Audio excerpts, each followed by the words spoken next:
So after the first tight result against Ferencvaros, you showed a really great performance. How much are you satisfied from the result tonight?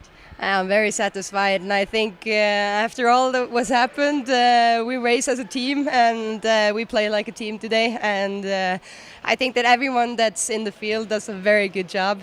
And of course, the coaches we have today also they prepare good, and Davis also has helped us a lot in training. So it's been a good week training-wise, and I'm just very excited for the win. So I guess this is your first game with coaching trio like this. How challenging was for the team to accept this kind of change? No, it was not challenging at all because everything was very prepared. We know what we were going to do.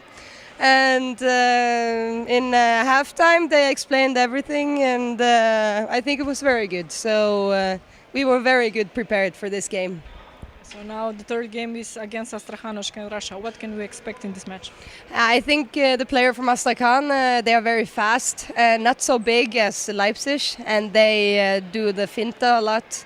So we need to prepare to be close together and be ready for a fight, because it's going to be hard to play in Astrakhan against them, because they have a good team.